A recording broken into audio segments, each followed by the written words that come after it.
Good morning दोस्तों। Live आ जाइए, फिर आगे की क्लास आज स्टार्ट करते हैं।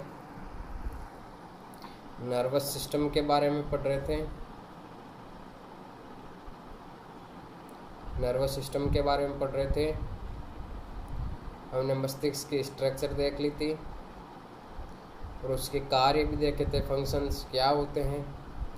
आज हम आगे की क्लास में स्टार्ट करने जा रहे हैं। आपके जो एक मस्तिष्क का पार्ट रह गया था वो था आपके पश्च मस्तिष्क, हाइड ब्रेन बोलते हैं जिसे, या हिंड ब्रेन बोलते हैं।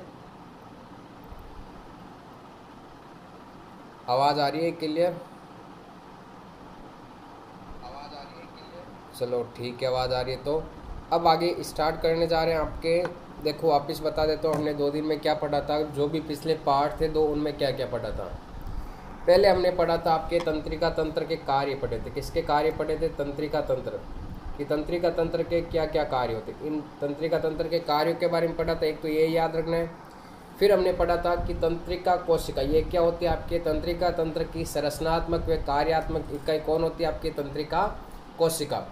इस तंत्रिका कोशिका की हमने संरचना भी पढ़ी थी और इसके भाग देखे थे, कोशिका काय का, ध्रुवमासिका, तंत्रिकाक्ष और सिनेप्टिक नोब का।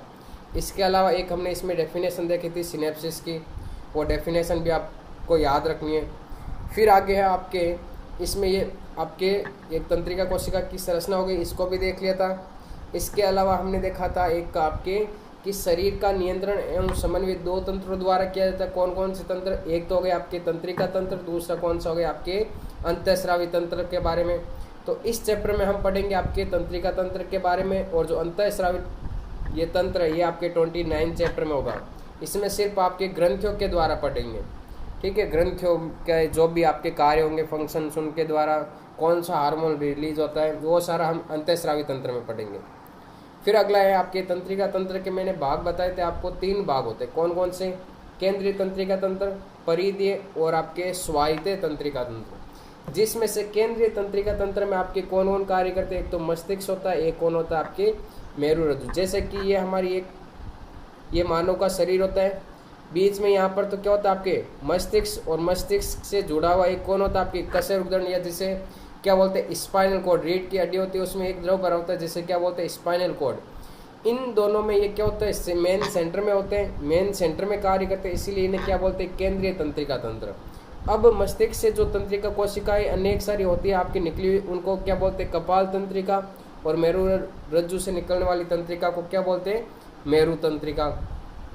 ये हो गया परिधीय का पार्ट। और 3rd नंबर कौन सा हो गया आपके स्वायत्त तंत्रिका तंत्र के पार्ट। फिर हमने वापस पढ़ा था कि मस्तिष्क से जो आपके केंद्रीय तंत्रिका तंत्र का भाग है, इस मस्तिष्क के चारों ओर कितनी झिल्लियाँ पाई जाती है? 3 झिल्लियाँ पाई जाती है। कौन कौन सी? ड्यूरामीटर, आर्केनोइड और पियामीटर। इसके बारे में मैंने कल बता दिया था कि ये आपके झिल्लियाँ हैं, 3 झिल्लियाँ। इसमें से आपको एक मेन याद रखनी, कौन सी? पियामीटर के बारे में, कि इसमें एक आपके प्रमस्तिष्क मेरुद्रव भरा होता है। अगर इस प्रमस्तिष्क मेरुद्रव की अधिक मात्रा बढ़ जाती है तो एक रोग हो जाता है जिसे बोलते हैं मेनिनजाइटिस। क्या बोलते हैं? मेनिनजाइटिस बोलते हैं। इस रोग का नाम याद रखना, मेनिनजाइटिस। और इसके अलावा जो प्रमस्तिष्क मेरुद्रव इसमें भरा होता है पियामीटर में, वो क्या कार्य करता है कि मस्तिष्क की आंतरिक भागों की सुरक्षा करता है या बाह्य आघातों से बचाने का कार्य करता है। ये हमने कल पढ़ लिया था। फिर मस्तिष्क के बारे में आगे हमारा था कि मस्तिष्क के भाग कितने होते हैं आपके? 3 भाग होते हैं। कौन कौन से होते हैं? अग्र मस्तिष्क, मध्य मस्तिष्क और पश्च मस्तिष्क। अग्र मस्तिष्क को बोलते हैं इंग्लिश में फोर ब्रेन, मध्य मस्तिष्क को बोलते हैं मिड ब्रेन, और पश्च मस्तिष्क को बोलते हैं हाइंड ब्रेन। अग्र मस्तिष्क के भाग आपके कितने होते हैं? 3।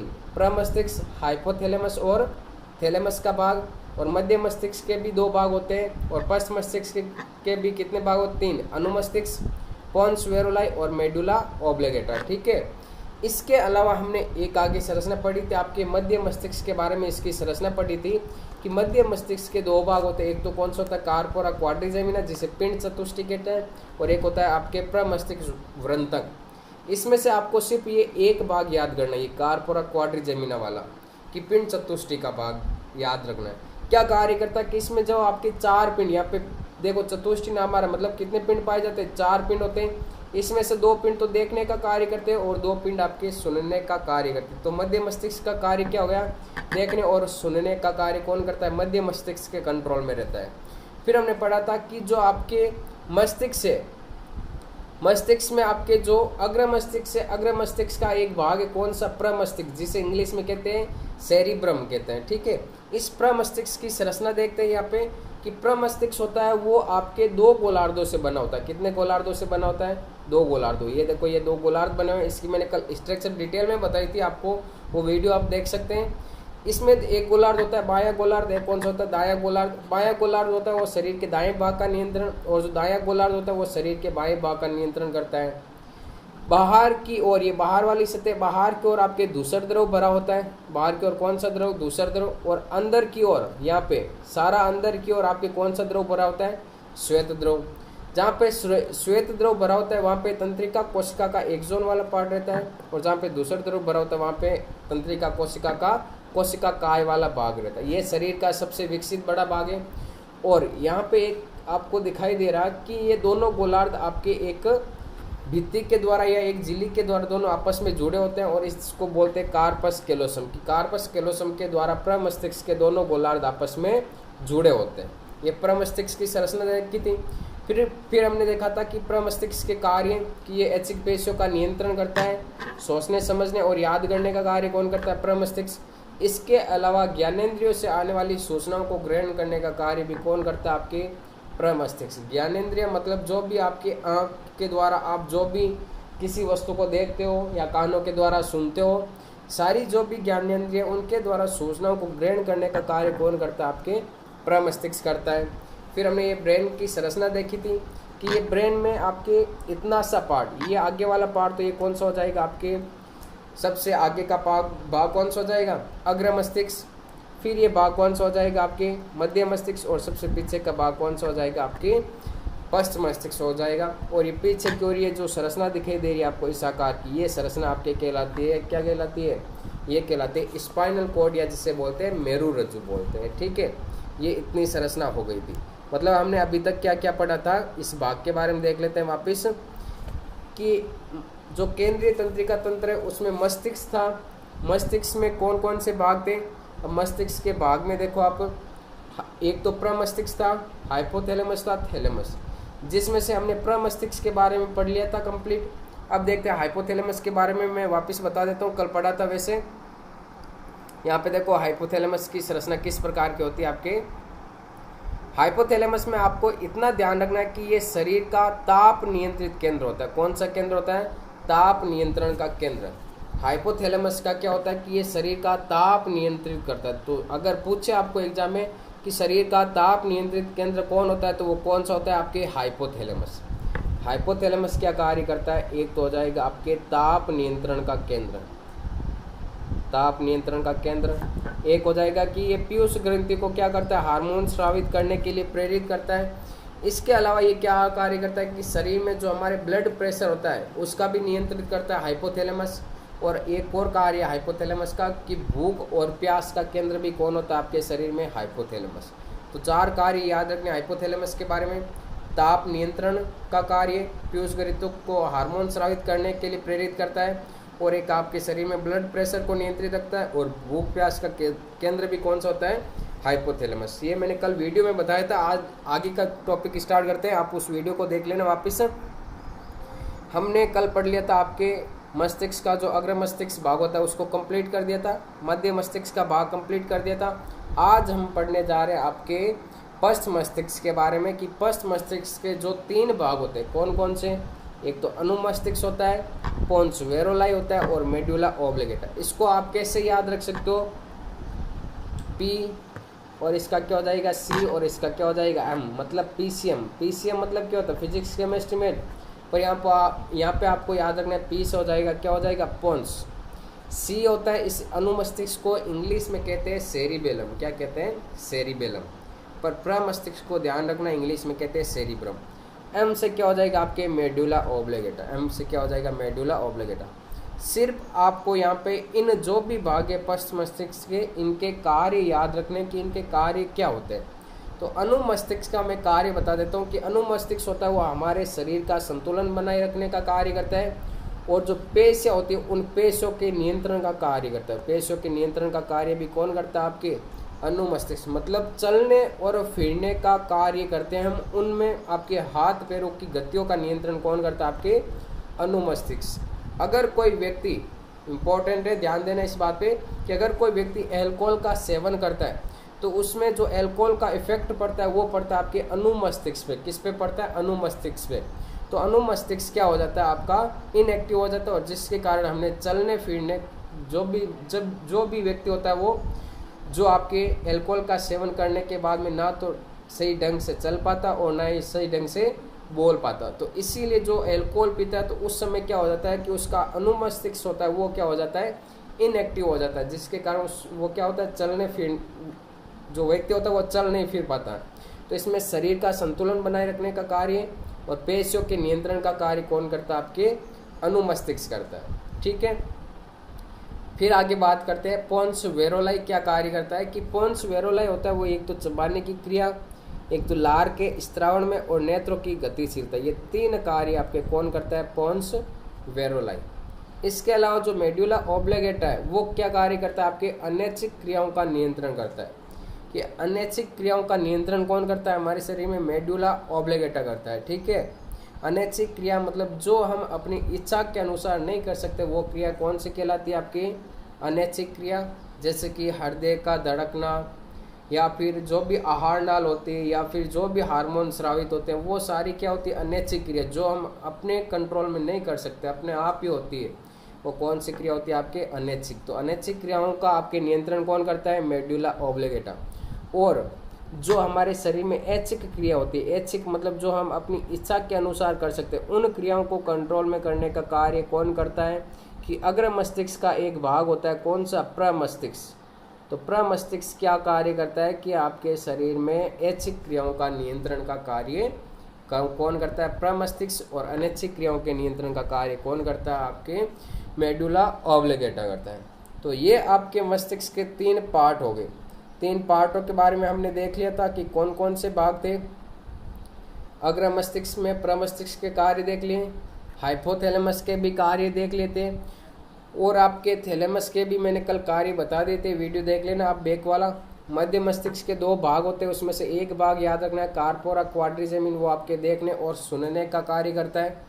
पश्च मस्तिष्क में हमने अनुमस्तिष्क का कार्य देख लिया, पोन्स वेरोलाई का कार्य देख लिया, और मेडुला ऑब्लिगेटा का कार्य देख लिया था। मतलब हमारे मस्तिष्क का जो भी भाग था वो यहाँ पे क्या हो गया? कंप्लीट हो गया। मतलब मस्तिष्क का जो भी भाग था वो क्या हो गया? कंप्लीट। केंद्रीय तंत्रिका तंत्र में आपके पहला भाग कौन सा था? यहाँ पे मस्तिष्क था, और मस्तिष्क के जो तीन पार्ट थे उन तीनों भागों के बारे में हमने यहाँ पे देख लिया था। मतलब केंद्रीय जो तंत्रिका तंत्र उसमें से मस्तिष्क का भाग क्या हो गया? आपके कंप्लीट। फिर आगे का भाग कौन सा आता है? आपके मेरुरज्जु या स्पाइनल कॉर्ड। मेरुरज्जु या स्पाइनल कॉर्ड। तो इसमें मेरुरज्जु या स्पाइनल कॉर्ड में आपको क्या याद रखना है कि ये मेरुरज्जु कहाँ से आरंभ होती है? हमारा जो मस्तिष्क होता है, मस्तिष्क का जो मेडुला ऑब्लिगेटा वाला भाग, ये देखो आपको इस डायग्राम में यहाँ पे दिखाई दे रहा होगा। यहाँ पे इस डायग्राम में देखो आपको दिखाई दे रहा होगा कि ये मस्तिष्क से पूरा, इस मस्तिष्क के पीछे ये मेडुला ऑब्लिगेटा, ये संरचना आपके इस मेडुला ऑब्लिगेटा के पीछे की ओर जो भी ये संरचना रीढ़ की हड्डी से जुड़ी होती है, इस संरचना को क्या कहते हैं? आपके स्पाइनल कॉर्ड कहते हैं। क्या कहते हैं? स्पाइनल कॉर्ड, जो आपके रीढ़ की पूरी लंबाई में फैली हुई होती है। जिस प्रकार मैंने बताया था कि मस्तिष्क में कितनी झिल्लियाँ होती है? आपके 3 झिल्लियाँ होती है। जिस प्रकार मस्तिष्क में 3 झिल्लियाँ होती है, उसी प्रकार इस स्पाइनल कॉर्ड में भी आपके कितनी झिल्लियाँ होती है? 3 झिल्लियाँ। सेम ही नाम है उसका, ड्यूरामीटर, आर्केनोइड और पियामीटर। 3 झिल्लियाँ जिस प्रकार मस्तिष्क में पाई जाती है, 2 झिल्लियाँ, सेम ही 3 झिल्लियाँ आपकी इस स्पाइनल कॉर्ड के चारों ओर पाई जाती है। अब यहाँ पे आपको बस इतना याद रखना है कि जो मेरुरज्जु होता है इसकी एक तो आपको स्ट्रक्चर याद रखनी है, और इसका क्या कार्य होता है वो कार्य याद रखना। तो मैं आपको इसका स्ट्रक्चर और इसके कार्य बता देता हूँ। स्पाइनल कॉर्ड के, स्पाइनल कॉर्ड की संरचना और कार्य बता देता हूँ।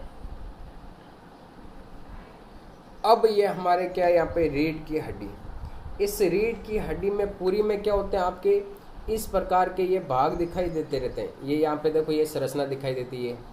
रीढ़ की मतलब ये एक हड्डी है, पूरी एक हड्डी। रीढ़ की टोटल जो भी हड्डी होती है वो 26 होती है। टोटल कितनी हड्डियाँ होती है? 26 होती है रीढ़ में टोटल हड्डियाँ। तो इन हड्डियों के मध्य ये यहाँ पर क्या पाया जाता है? आपका स्पाइनल कॉर्ड पाया जाता है। क्या पाया जाता है? Spinal cord. मतलब जो कशेरुकदंड होता है वर्टिब्रल कॉलम, उसके अंदर क्या पाया जाता है? आपके स्पाइनल कॉर्ड पाया जाता है। और इसके द्वारा सूचना क्या होती है? इसके पास में आती है और ये सूचना को कहाँ पे प्रेषित करता है? ऊपर मस्तिष्क की ओर प्रेषित करता है। तो स्पाइनल कॉर्ड क्या कार्य करता है कि सूचनाओं को ग्रहण करने का कार्य करता है और उन सूचनाओं को कहाँ पे पहुँचाता है? मस्तिष्क के पास में पहुँचाता है। अब आगे बात करते हैं कि इस स्पाइनल कॉर्ड की स्ट्रक्चर किस प्रकार की होती है। कि ये स्पाइनल कॉर्ड आपके सामने, इसमें से ये ऊपर वाला भाग कहलाता है पृष्ठ श्रृंग या पृष्ठ भाग। ये नीचे वाला भाग कहलाता है आपका अधर भाग। ऊपर वाला तो कौन सा भाग कहलाता है? पृष्ठ भाग। और नीचे वाला कौन सा भाग कहलाता है? आपका अधर भाग कहलाता है। ठीक है। अब इसमें आप ये संरचना देखो कि जिस प्रकार ये आपके क्या यहाँ पे एक मेरुरज्जु है, मेरुरज्जु की संरचना। इस मेरुरज्जु की संरचना में क्या होता है यहाँ पे कि मेरुरज्जु के अनुप्रस्थ काट में दूसर द्रव तितली के आकार का दिखाई देता है। ये तितली के आकार की जो संरचना है इसमें ये इस प्रकार की, इसमें तो कौन सा द्रव भरा होता है? आपके दूसर द्रव। कौन सा द्रव भरा होता है? दूसर द्रव भरा होता है। यह है पृष्ठ सतह पर 2 श्रृंग तथा अधर सतह पर 2 श्रृंग। श्रृंग मतलब यहाँ पे क्या होते हैं? 2 छिद्र पाए जाते हैं। ऊपर की ओर 2 छिद्र और नीचे की ओर भी क्या होते हैं? 2 छिद्र। ऊपर वाले 2 छिद्रों को क्या कहते हैं? पृष्ठ श्रृंग। और नीचे वाले 2 छिद्रों को क्या कहते हैं? अधर श्रृंग कहते हैं। इतनी संरचना हो गई। फिर आगे क्या? स्पाइनल कॉर्ड के पृष्ठ एवं अधर सतह पर 2 खांचे पाई जाती है। एक तो यहाँ पे एक खांच पाई जाती है इस संरचना में, देखो एक तो ये खांच पाई जाती है, एक ये खांच पाई जाती है। ठीक है। इन खांच को क्या कहते हैं? एक तो पृष्ठ फिशर या अधर फिशर। जो पृष्ठ की ओर जो आपकी खांच होती है उसे पृष्ठ फिशर, और जो नीचे की ओर अधर सतह पर जो खांच होती है उसे क्या कहते हैं? अधर फिशर कहते हैं। फिर क्या होता है कि पृष्ठ फिशर से आपके कौन से तंतु निकलते हैं? संवेदी, सेंसरी फाइबर। सेंसरी फाइबर ये कहाँ से निकलते हैं आपके? ये निकलते हैं पृष्ठ सतह से। कहाँ से निकलते हैं? पृष्ठ सतह से। और जो आपके मोटर न्यूरॉन होते हैं, मतलब जो आपके मोटर चालक तंत्रिका होती है, इसे बोलते हैं इंग्लिश में बोलते हैं मोटर तंत्रिका। ठीक है। मोटर तंत्रिका कहाँ से निकलती है? आपके अधर फिशर से।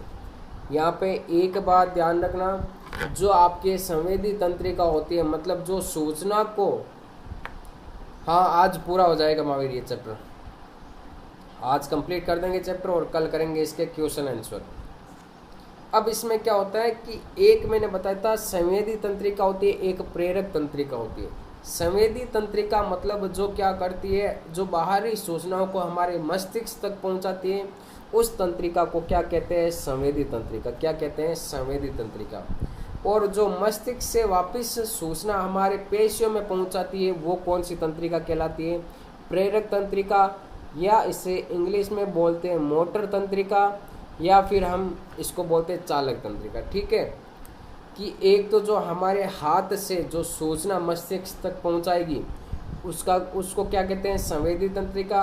और मस्तिष्क से वापस हाथ में या पेशियों में सूचना पहुंचाने का कार्य कौन करता है? आपके प्रेरक तंत्रिका। तो अधर फिशर जो ऊपर वाला जो पृष्ठ भाग है, उस पृष्ठ भाग में कौन सी संरचना पाई जाती है? आपके संवेदी तंत्रिका। और जो आपके अधर फिशर था, नीचे की ओर जो भाग था, इस भाग में, इतने से भाग में कौन सी संरचना पाई जाती है? आपके प्रेरक तंत्रिका। इस डायग्राम में देख सकते हो कि ये संवेदी तंत्रिका के द्वारा ये सूचना क्या हो रही है? जा रही। किसके पास में जा रही है? आपके मेरुरज्जु के पास में। तो ये संवेदी तंत्रिका ऊपर की ओर है और ये आपके जो आपके प्रेरक तंत्रिका वो नीचे की ओर है। तो अधर फिशर भाग में कौन सी संरचना होती है? प्रेरक तंत्रिका। और ऊपर की ओर कौन सी होती है? आपके संवेदी तंत्रिका।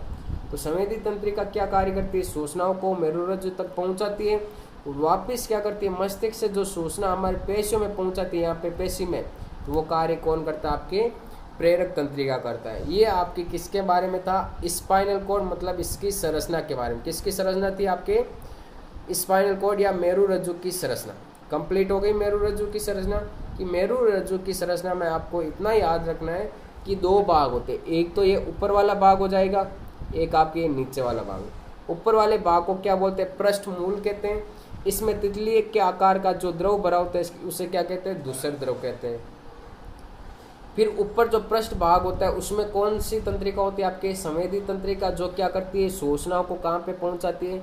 मस्तिष्क तक। और जो आपके प्रेरक तंत्रिका होती है, वो प्रेरक तंत्रिका जो सूचना होती है वो माइंड से वो कहाँ पे पहुंचाती है? हमारी पेशियों में पहुंचाने का कार्य करता है। ठीक है, बस इतना आपके ये किसकी संरचना हो गई? मेरुरज्जु की संरचना हो गई। इसके अलावा एक हमारे भाग था परिधीय तंत्रिका तंत्र, उसके पहले हम इस मेरुरज्जु के कार्य पढ़ लेते हैं। ये डायग्राम से वापस समझाओ। अच्छा, वापस समझाओ, है ना।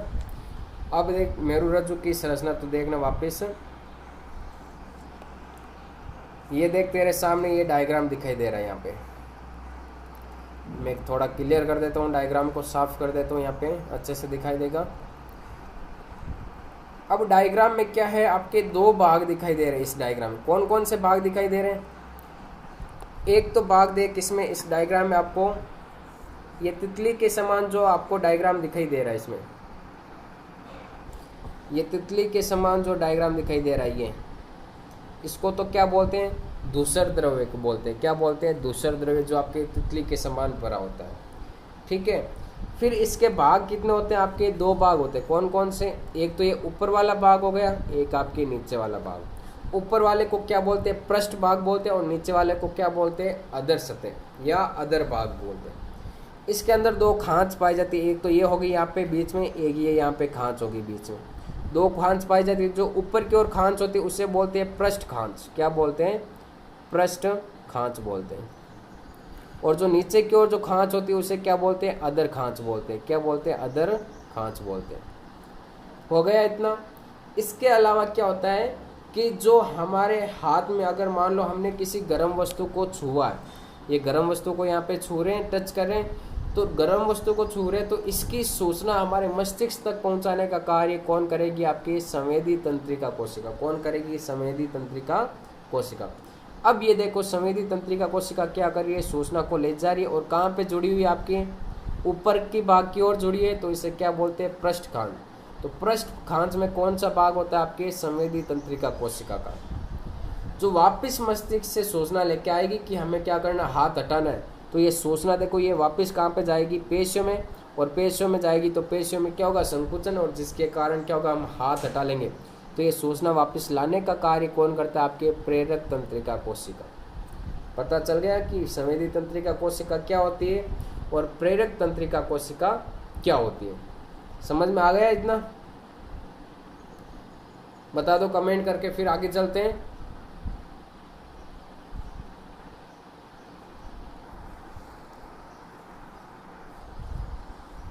समझ में आ गया? बता दो कमेंट करके। अच्छा, समझ में आ गया। देख लो एक बार वापस बता देता हूँ कि ये जैसे कि आपके ये रीढ़ की हड्डी है, पूरी रीढ़ की हड्डी। ठीक है, इस रीढ़ की हड्डी में टोटल हड्डियाँ कितनी होती है? आपकी 26 होती है। वो 26 हड्डियाँ आपके इस प्रकार व्यवस्थित होती है। ठीक है, ये इस प्रकार व्यवस्थित होते हैं। ये देखो, ये डायग्राम दिखाई दे रहा है आपको, ये डायग्राम इस प्रकार हड्डियाँ होती है। जब हम हड्डियों का चैप्टर करेंगे तो वहाँ पे डिटेल से बताऊंगा। हड्डियाँ एक एक पूरी गिन के 26 हड्डियाँ आपको, ये हड्डियाँ है टोटल यहाँ पे। तो इस हड्डी के बीच में ये क्या है? यहाँ पे ये देखो आपको दिखाई दे रहा है, ये स्पाइनल कॉर्ड, मतलब जो रीढ़ की हड्डी होती है उसमें पूरे में क्या फैला रहता है? आपके स्पाइनल कॉर्ड। अब इस स्पाइनल कॉर्ड की ये संरचना आपको यहाँ पे दिखाई दे रही है। ये देखो, इस स्पाइनल कॉर्ड में ये जो आपके तितली के समान की जो संरचना दिखाई दे रही है, ये कौन सा है? दूसर द्रव। ये नीचे की ओर जो खांच है उसे क्या बोलते हैं? अधर खांच। और जो ये ऊपर की ओर खांच है उसे क्या बोलते हैं? पृष्ठ खांच। ये एक संरचना जा रही है आपके ऊपर की ओर, ये संरचना जा रही है ना, ये ऊपर की ओर, जिसे बोलते हैं संवेदी तंत्रिका कोशिका, जो आपके पृष्ठ खांच के द्वारा जुड़ी होती है और जो वापस सूचना लाती है उसे क्या बोलते हैं? प्रेरक तंत्रिका कोशिका, जो सूचनाओं को वापस पेशियों तक पहुंचाती होती है। ये पूरी रीढ़ में फैली हुई होती है। ठीक है, आपके स्पाइनल कॉर्ड। स्पाइनल कॉर्ड के बारे में हो गया, जिसे बोलते हैं मेरुरज्जु हिंदी में। ठीक है, स्पाइनल कॉर्ड की संरचना हो गई। इसके बाद में देखो, मैं वापस आपको आरेख बता देता हूँ जिससे पता रहे कि हमने क्या क्या पढ़ा अभी। अब यहाँ पे मस्तिष्क था, इस मस्तिष्क की संरचना हमने पढ़ ली थी। यहाँ पे मेरु रज्जु की भी हमने संरचना पढ़ ली थी, मस्तिष्क की भी संरचना पढ़ ली थी। अब हमारे हैं परिधीय तंत्रिका तंत्र के भाग कौन से, एक तो कपाल तंत्रिका, एक आपके मेरु तंत्रिका। ये दो भाग और पढ़ने हैं, ये बाकी है कपाल तंत्रिका और मेरु तंत्रिका। बस इसमें आपको क्या याद रखना है कि मनुष्य में होती है वो कपाल तंत्रिका, मतलब जो मस्तिष्क से निकलने वाली तंत्रिका होती है वो टोटल कितनी होती है आपके 12 जोड़ी। सिर्फ संख्या ध्यान में रखना कि 12 जोड़ी क्या पाई जाती है, कपाल तंत्रिका। 12 जोड़ी क्या पाई जाती है, कपाल तंत्रिका। 12 जोड़ी तो क्या पाई जाती है, कपाल तंत्रिका। जो मस्तिष्क से निकलने वाली तंत्रिका होती है उन्हें क्या कहते हैं, कपाल तंत्रिका। और ये कितनी पाई जाती है आपके 12 जोड़ी। कितनी पाई जाती है, कपाल तंत्रिका 12 जोड़ी पाई जाती है। और जो आपके रीढ़ की हड्डी या मेरु रज्जु से निकलने वाली जो तंत्रिका होती है, रीढ़ की हड्डी या मेरु रज्जु से निकलने वाली तंत्रिका होती है वो होती है आपके 31 जोड़ी। कितनी होती है, 31 जोड़ी। सिर्फ आपको इनकी संख्या याद रखनी है और कुछ याद नहीं रखना है इसमें। कि कपाल तंत्रिका और मेरु तंत्रिकाओं की संख्या बताओ कमेंट करके, मैंने अभी बताई थी। कमेंट करके कपाल तंत्रिका और मेरु तंत्रिकाओं की संख्या बताओ कितनी जोड़ी होती है। फटाफट कमेंट करो कि कपाल तंत्रिका और मेरु तंत्रिका कितनी होती है। कपाल तंत्रिकाओं की संख्या और मेरु तंत्रिकाओं की संख्या बताओ। फिर आगे स्टार्ट करते हैं हमारा स्वायत्त तंत्रिका तंत्र। आज ये चैप्टर कंप्लीट हो जाएगा। कपाल तंत्रिका 16 जोड़ी नहीं, मैंने कितना बताया था, 12 जोड़ी बताई थी। कपाल तंत्रिका की संख्या मैंने 12 जोड़ी बताई थी। ये देखिए 12 लिखा हुआ है अभी तक यहाँ पे। ये कपाल 12 जोड़ी और मेरु तंत्रिका 31। बिल्कुल करेक्ट है वीरेंद्र। बस आपको इतना ही याद रखना है, इनकी संख्या याद रखना है यहाँ पे, ठीक है। अब हमने केंद्रीय तंत्रिका तंत्र का भाग पूरा पढ़ लिया, जिसमें मस्तिष्क का कार्य भी पढ़ लिया, मेरु रज्जु की संरचना भी पढ़ ली, कपाल तंत्रिका के बारे में पढ़ लिया, मेरु तंत्रिका के बारे में पढ़ लिया। अब हमारा कौन सा भाग बाकी रह गया, एक आपके स्वायत्त तंत्रिका तंत्र। यहाँ पे देखो अब नाम क्या रहा है, स्वायत्त। स्वायत्त मतलब क्या होता है, अपने आप ही क्रिया होती है। क्या होता है, अपने आप ही क्रिया। ऐसी क्रिया जो क्या होती है हमारे शरीर में अपने आप ही कंट्रोल होती है और अपने आप ही वो क्या होती है, क्रिया होती रहती है। उसे क्या बोलते हैं, स्वायत्त तंत्रिका तंत्र बोलते हैं। इस स्वायत्त तंत्रिका तंत्र की खोज की थी उस वैज्ञानिक का नाम याद रखना, लेंगले। लेंगले नामक वैज्ञानिक ने इस स्वायत्त तंत्रिका तंत्र की खोज की थी। इतना इम्पोर्टेंट तो नहीं, एग्जाम में नहीं पूछता, फिर भी आप याद रखना कि लेंगले नामक वैज्ञानिक ने इस स्वायत्त तंत्रिका तंत्र की खोज की थी। अब ये क्या करना है, इस स्वायत्त तंत्रिका तंत्र में बस आपको मैं जो उदाहरण दे रहा हूँ उस उदाहरण को आप समझना अच्छे से। एक तो ये क्या कार्य करता है, आपके अनैच्छिक क्रियाओं का नियंत्रण करता है। किसकी क्रियाओं का, अनैच्छिक। अनैच्छिक क्रिया जो हमारे शरीर में हम अपनी इच्छा के अनुसार नहीं कर सकते, अपने आप ही होती है, उन क्रियाओं को क्या बोलते हैं, अनैच्छिक क्रिया बोलते हैं। तो ये क्या कार्य करता है, अनैच्छिक क्रियाओं को नियंत्रित करता है। और कौन से वैज्ञानिक ने इसको खोजा था, लेंगले नामक वैज्ञानिक ने इसको खोजा था। अब क्या हो रहा है, जो मैं उदाहरण दे रहा हूँ उसको ध्यान से समझना कि जब कभी भी आपातकाल के समय मतलब किसी भयानक या किसी डर के कारण, जैसे कि हमारे पीछे कोई कुत्ता भाग रहा है या किसी सांप को देखकर अचानक हमारे हृदय की धड़कन दर क्या हो जाती है, बढ़ जाती है। अचानक क्या होता है, हमारे हृदय की धड़कन दर बढ़ जाती है। तो उस समय क्या होता है, जो अनुकंपी तंत्रिका तंत्र होता है वो हमारे शरीर को क्या करता है, अतिरिक्त ऊर्जा प्रदान करता है। क्या करता है, अतिरिक्त ऊर्जा प्रदान करता है। जैसे कि कुत्ता भाग रहा है तो हमें ज़्यादा दौड़ना है वहाँ पे, तो जो अतिरिक्त ऊर्जा प्रदान करता है वो कौन सा तंत्रिका तंत्र करता है, अनुकंपी तंत्रिका तंत्र। और उस समय भागते समय क्या होता है, हमारे शरीर की हृदय की धड़कन दर बढ़ती है। हृदय की क्या होती है, धड़कन दर बढ़ती है। और जो श्वास भी क्या होती है, हमारी फूलने लगती है। तो इस समय क्या होता है कि ये अनुकंपी तंत्रिका तंत्र तो क्या करता है, हृदय की धड़कन दर बढ़ाता है, श्वास दर को बढ़ाता है, जिससे क्या हो, हमारे शरीर को अतिरिक्त ऊर्जा प्रदान हो। पर ये परानुकंपी तंत्रिका तंत्र क्या करता है, वापिस धीरे धीरे इस हृदय की धड़कन दर को क्या करता है, नॉर्मल करता है। मतलब इस हृदय की धड़कन दर को इतना भी नहीं बढ़ने देता कि हमारे शरीर को कोई हानि हो सके या हमें कोई हार्ट अटैक की समस्या हो सके। यह है आपके कि परानुकंपी तंत्रिका तंत्र का कार्य। वापस समझना अच्छे से आप कि अनुकंपी तंत्रिका तंत्र क्या होता है और परानुकंपी तंत्रिका तंत्र क्या होता है। बस उदाहरण को ध्यान में रखना, उस उदाहरण के द्वारा इनका आपके कार्य हो जाएगा। एक तो इसका आप खोज याद रखना कि खोज किसने की थी, लेंगले नामक वैज्ञानिक ने। वेलकम है आपका हरिचंद जी सर। खोज की थी आपके लेंगले नामक वैज्ञानिक ने, और ये क्या कार्य करता है, आपके अनैच्छिक क्रियाओं का नियंत्रण करता है। अब अनुकंपी तंत्रिका तंत्र क्या कार्य करता है कि हमारे शरीर में आपातकाल के समय ये क्या करता है, शरीर को अतिरिक्त ऊर्जा प्रदान करता है। क्या करता है, शरीर को अतिरिक्त ऊर्जा प्रदान करने का कार्य कौन करता है, अनुकंपी। अतिरिक्त ऊर्जा कैसे प्रदान होगी कि हृदय की धड़कन दर को क्या करता है, बढ़ा देता है, और श्वास दर को क्या करता है, बढ़ा देता है। तो इस समय क्या होता है, हृदय की धड़कन दर बढ़ती है तो क्या होता है, हमें शरीर को अतिरिक्त ऊर्जा प्रदान होती है। तो ये परानुकंपी तंत्रिका तंत्र क्या करता है, इस हृदय की धड़कन दर और श्वसन दर को वापस नियमित रूप से सुचारित करने के लिए इसको वापस नॉर्मल अवस्था में लाने का कार्य करता है। पता चल गया कि स्वायत्त तंत्रिका तंत्र क्या होता है।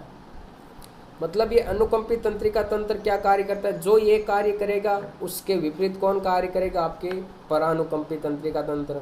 आपातकाल परिस्थितियों में काम आता है, ये शरीर को ऊर्जा प्रदान करता है, जबकि ये क्या कार्य करता है, वापस जैसे ही भयानक की स्थिति आपकी कम हो जाती है या जो भी आपके आपातकाल की स्थिति कम हो जाती है, उस समय वापस हमारे शरीर की क्रियाओं को क्या कर देता है, ये नॉर्मल कर देता है, उसको कंट्रोल करने का कार्य करता है। अगर हृदय की धड़कन दर बढ़ती है तो ये परानुकंपी तंत्रिका तंत्र उसको इतना भी नहीं बढ़ने देता कि हमें हार्ट अटैक आ जाए। तो ये है आपके अनुकंपी तंत्रिका तंत्र और परानुकंपी तंत्रिका तंत्र।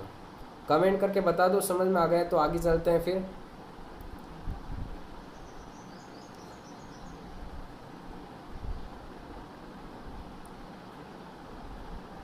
समझ में आ गया तो कमेंट करके बता दो, फिर आगे चलते हैं।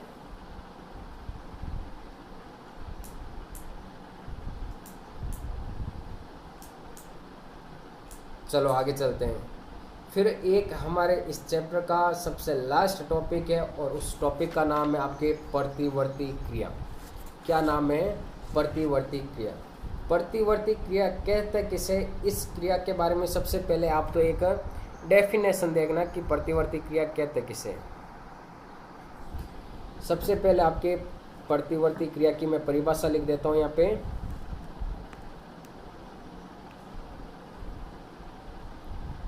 कि प्रतिवर्ती क्रिया कहते किसे, कि शरीर में जैसे कोई बाहरी सूचना मिलती है तो वो सूचना क्या होती है, अपने आप ही तेज गति से क्या होती है, हमारे मस्तिष्क तक पहुंचती है, और मस्तिष्क क्या करता है, उन जो भी बाहरी सूचनाओं पे क्या करता है, एनालिसिस करता है और वापस रेस्पॉन्स देता है। मतलब बाहरी सूचना होती है वो पहले कहाँ पे जाती है, मेरु रज्जु के पास में, मेरु रज्जु से वो कहाँ पे पहुँचती है, आपके मस्तिष्क के पास में। ठीक है, तो ये आपके बाहरी सूचना मेरु रज्जु से मस्तिष्क तक पहुँचाने का जो कार्य करती है वो कार्य करती है आपके कौन सी तंत्रिका तंत्र, संवेदी तंत्रिका तंत्र। कौन सी तंत्रिका तंत्र करती है, संवेदी तंत्रिका तंत्र। ठीक है, और वापस जो मस्तिष्क से वापस वो जो उत्तर देता है, रिप्लाई देता है मस्तिष्क से जो सूचना वापस मेरु रज्जु में, और मेरु रज्जु से वापस हमारे हाथ में जाती है कि हमें क्या करना है, गर्म वस्तु को छू रहे हैं तो हाथ हटाना है। तो ये वापस सूचनाओं को जो ले जाने का कार्य करेगी वो करता है आपका कौन सा, चालक तंत्रिका तंत्र। कौन सा करता है, चालक तंत्रिका तंत्र, या जिसे हम बोल सकते हैं प्रेरक तंत्रिका तंत्र। जिसे क्या बोल सकते हैं, प्रेरक तंत्रिका तंत्र। इस सारी प्रोसेस को, मतलब सूचना को ले जाने और वापस लाने की जो क्रिया होती है, इस क्रिया को क्या बोलते हैं, प्रतिवर्ती क्रिया, रिफ्लेक्स एक्शन बोलते हैं। ठीक है, प्रतिवर्ती क्रिया की परिभाषा समझ में आ गई कि बाहरी सूचनाओं को मेरु रज्जु तक पहुंचाने और मेरु रज्जु से मस्तिष्क तक पहुंचाने का कार्य कौन करती है, संवेदी तंत्रिका, और वापस जो मस्तिष्क से रेस्पॉन्स मिलता है उन सूचनाओं को वापस हमारे बाहरी हाथ में या पेशियों में भेजने की क्रिया, ये आपकी सारी प्रोसेस क्या कहलाती है, प्रतिवर्ती क्रिया कहलाती है। इस प्रतिवर्ती क्रिया में आपके जो इसके प्रकार है उनको याद नहीं करना, वो इतना इम्पोर्टेंट नहीं है कि प्रतिवर्ती क्रिया के भाग आपको पूछे, वो कभी नहीं पूछेगा। बस आपको इस प्रतिवर्ती क्रिया में आपको इसकी क्रियाविधि याद रखनी कि प्रतिवर्ती क्रिया की क्रियाविधि क्या होती है। तो इस क्रियाविधि को मैं इस डायग्राम के द्वारा आपको समझा रहा हूँ, यहाँ पे अच्छे से देख लेना। ये लास्ट टॉपिक है आपकी इस चैप्टर का, और कल हम इस चैप्टर का टेस्ट लेंगे। 1 लाइनर क्वेश्चन होंगे, सिर्फ आपको एक वर्ड में या एक लाइन में आंसर देना है, और जो बड़े क्वेश्चन होंगे मैं उनको मोस्ट बता दूंगा कि कौन कौन से क्वेश्चन है। प्रतिवर्ती क्रिया में क्या होता है आपके, पहले तो आप इसके भाग याद रखो। कौन कौन से आप भाग याद रखोगे? एक तो याद रखोगे कि संवेदी अंग, संवेदी अंग जैसे कि हमारा हाथ है, आँख है, जीभ है, नाक है, ये सारे कौन है आपके संवेदी अंग हो गए। संवेदी अंग की संवेदी अंग कौन कौन से होते हैं पता चल गए ये तो। फिर अगला सेकंड भाग होता है आपके संवेदी कोशिका। कौन सा भाग होता है? संवेदी कोशिका। अगला भाग कौन सा होता है आपके? संवेदी कोशिका, या आप जिसे बोल सकते हो संवेदी तंत्रिका तंत्र। मतलब ये क्या कार्य करेगा? सूचनाओं को ले जाने का कार्य करेगा। कहाँ पे ले जाएगा? मेरुरज्जु तक। थर्ड नंबर पार्ट कौन सा होता है आपके इसमें? थर्ड नंबर पार्ट बीच में कौन सा होता है? एक मेरुरज्जु होता है। कौन सा भाग होता है? मेरुरज्जु। मेरुरज्जु के बाद में फोर्थ नंबर भाग कौन सा होता है आपके? चालक तंत्रिका, या जिसे हम बोलते हैं प्रेरक तंत्रिका। ठीक है, फोर्थ नंबर भाग कौन सा हो गया? चालक तंत्रिका या प्रेरक तंत्रिका। और 5 नंबर भाग कौन सा हो जाएगा आपका? वापिस प्रभावी अंग। अब देखो यहाँ पे क्या होता है। सबसे पहले कौन सा है? संवेदी अंग। सबसे पहले कौन सा अंग है आपके? संवेदी अंग। अब इस डायग्राम में आप इस संवेदी अंग को देखना कि संवेदी अंग मैंने बताया था जैसे कि आपके हाथ, आँख, कान, जीभ, ये क्या होते हैं? संवेदी अंग। मतलब जो बाहरी सूचनाओं को कहाँ पे पहुँचाने का कार्य करती है। हेलो राजेंद्र सिंह, वेलकम है आपका। अब यहाँ पे क्या होता है कि संवेदी अंग तो ये हो गया हाथ। फर्स्ट नंबर पॉइंट तो क्लियर हो गया कि इसमें संवेदी अंग कौन सा हो गया आपके? हाथ हो गया संवेदी अंग। हाथ के द्वारा सूचना क्या होती है? ये आपके सूचना जा रही है, तो सूचना किसके द्वारा जाएगी? आपके संवेदी तंत्रिका कोशिका के द्वारा। तो ये भाग हो गया कौन सा? दूसरा। पहला भाग क्लियर हो गया कि संवेदी अंग कौन सा हो गया? हाथ, और जिसके द्वारा सूचना हमारे मेरुरज्जु तक पहुंचती है वो सेकेंड नंबर भाग कौन सा हो गया आपके? संवेदी तंत्रिका तंत्र हो गया, या संवेदी तंत्रिका कोशिका बोल सकते हैं। ठीक है, अब ये संवेदी तंत्रिका कोशिका के द्वारा सूचना कहाँ पे जाएगी? आपके मेरुरज्जु। ये मेरुरज्जु है पूरा, तो थर्ड नंबर भाग कौन सा हो गया? मेरुरज्जु।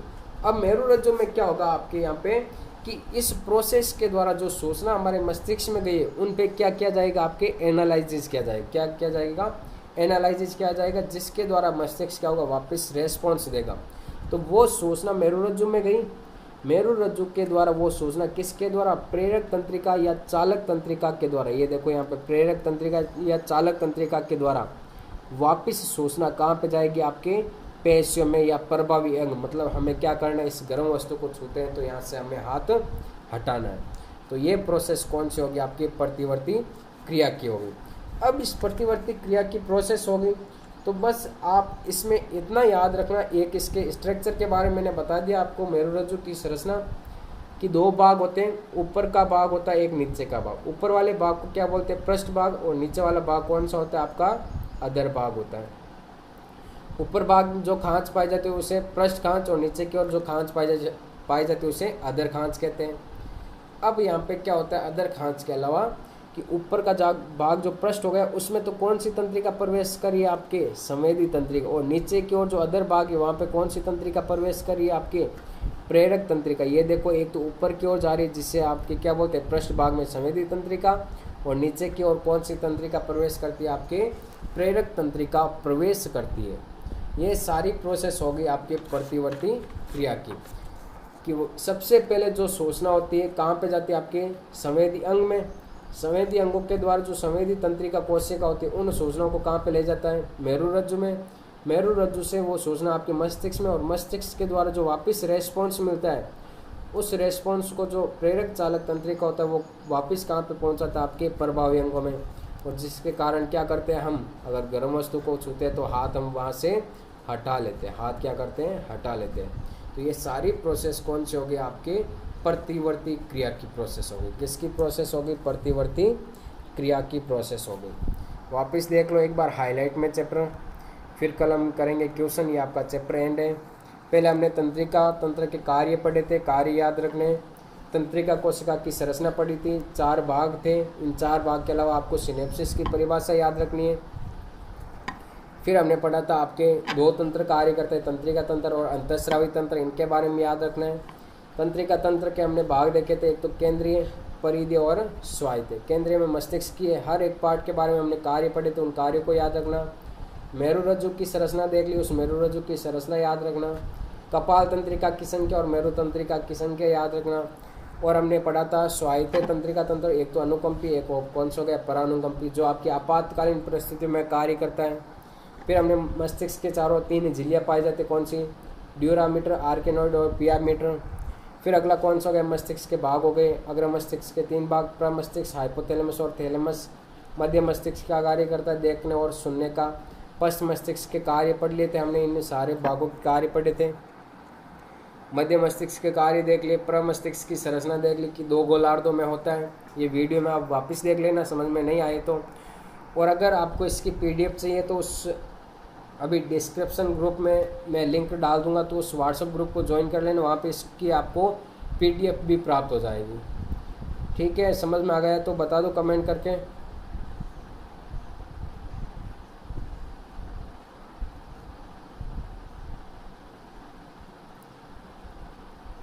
समझ में आ गया तो कमेंट करके बता दो। हाँ राजेंद्र, आपको तो बहुत समझ में आ रहा है ना।